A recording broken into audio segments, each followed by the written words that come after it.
కేవలం మాట చెప్పినా మాట మీద నిలబడాలనే తపన తాపత్రయంతో ప్రజల కష్టాలు నా కష్టాల కన్నా ప్రభుత్వం కష్టాల కన్నా ఎక్కువ అని చెప్పి భావించి ప్రజలకు మంచి చేసిన ఆ చరిత్ర ఎక్కడికి ఈ రోజు కూడా ప్రతి ఇంట్లో కూడా ఎవరింట్లో మనం పోయినా కూడా మనం కాలరైజ్ చేసుకోగలుగుతాం వైఎస్ఆర్సీపీ కార్యకర్తలు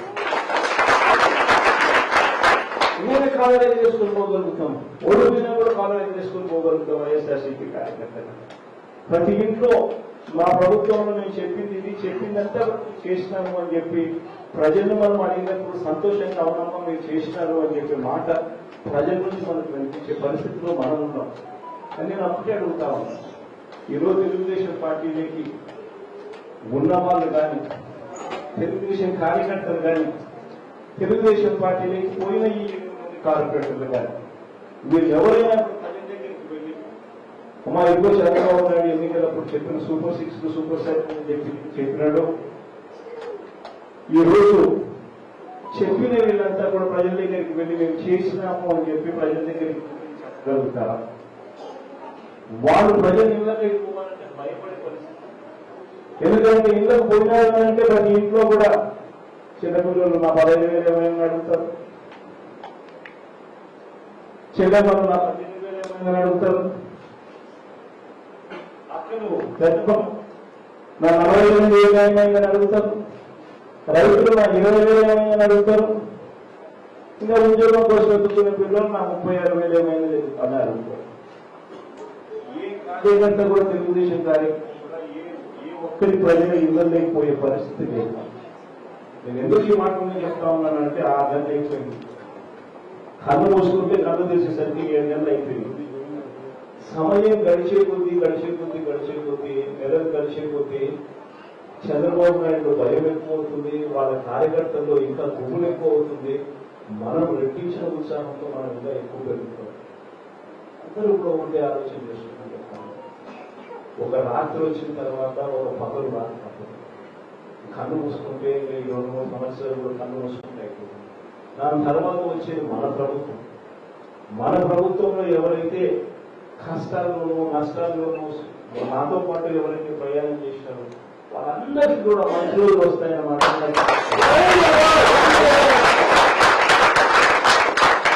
కారణం లేదు. కష్టాల్లో ఉన్నప్పుడు మనకు ఇబ్బందులు ఉంటాయి, ఆర్థికపరమైన ఇబ్బందులు ఉంటాయి. ఈజీగా మనం ప్రలోభాలకు అవతల మనం ప్రలోభాలను పెట్టే పరిస్థితులు ఉంటాయి. ఇవన్నీ కూడా నేను ఒకటే చెప్తా ఉన్నాను, కొంచెం ఓపిక పట్టండి. ఇప్పటికీ కూడా మీ అందరికీ కూడా ఎవరికి ఏ అవసరం వచ్చినా ఎవరికి ఏ కష్టం వచ్చినా కూడా అవినాష్ మీ అందరికీ నా తమ్ముడే అన్ని రకాలుగా మీకు తోడుగా ఉంటాడు. ఒకటి చెప్తా ఉన్నాను, ఏదైనా అవసరం ఉంది ఇంకొకటి ఏదన్నా కూడా అవినాష్ కలవండి. నన్ను కలిసినట్టే ఖచ్చితంగా బిర్యానీ పెట్టకపోయినా పలావ్ పెట్టారు.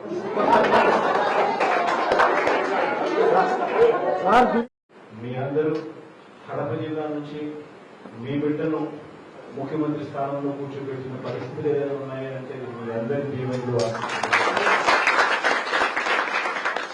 నేను రేపు పొద్దున ముఖ్యమంత్రి అయినాను అంటే మీ ఇంట్లో మీ బిడ్డ ముఖ్యమంత్రి అయినాను. ఇది ఖచ్చితంగా మిగతా రాష్ట్రంలో అందరికన్నా కూడా అత్యధికంగా కూడా ఎక్కువ సన్నిహిత సంబంధాలు ఎవరికైనా ఉన్నాయి అంటే నేను కడపలో ఉన్నాను కాబట్టి, కడపలో పుట్టాను కాబట్టి, కడప బిడ్డను కాబట్టి, 15 ఏళ్ళగా నాతో పార్టీ పెట్టినప్పుడు మీరు అందరూ నాతో నడిచినారు కాబట్టి, అంతకు ముందు కూడా నేను ఎంపీగా నేను ఉన్నాను కాబట్టి, అంతకు ముందు కూడా నాయకుతో పాటు నేను తిరిగినాను కాబట్టి మీ అందరితో కూడా సత్సంబంధాలు ఇక్కడ ఈ జిల్లాలో ఉన్నంతగా బహుశా నాకు రాష్ట్రంలో కూడా ఎక్కడ బహుశా ఉన్నారు.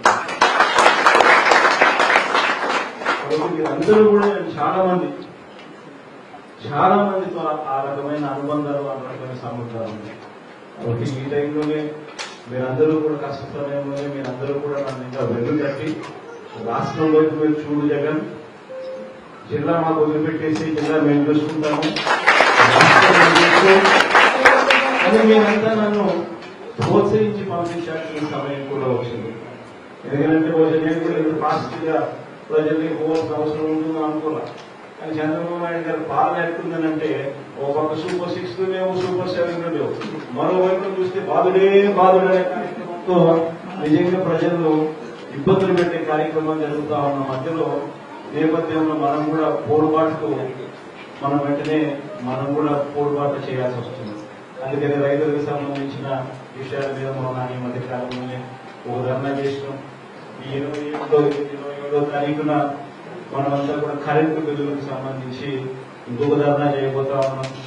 అదే మాదిరిగా జనవరి 3వ తారీఖున పిల్లల చదువులకు సంబంధించి ఫీజు రీయింబర్స్మెంట్ ఎగరగొట్టిన పరిస్థితుల మధ్య ఆ పిల్లల చదువుల కోసం తాపత్రయపడుతూ వారి కోసం ధర్నా కూడా చేయాల్సిన పరిస్థితి కూడా వేగంగా జరుగుతూ ఉంది. జనవరి నుంచి నేను కూడా జిల్లా పర్యటన స్టార్ట్ చేస్తా ఉన్నాను. ఇంకా కార్యక్రమాలు యాక్టివిటీ లెవెల్స్ ఫాస్ట్ గా జరుగుతూ పోతా ఉన్నాయి. కాబట్టి మీ అందరి సహాయం సహకారాలు కావాలి. మీ అందరు నా కుటుంబ సభ్యులు, మీ అందరూ కూడా ఖచ్చితంగా గుర్తు పెట్టుకోమని చెప్పి సవినయంగా మీ అందరితో చేతులు జోడించుతాను.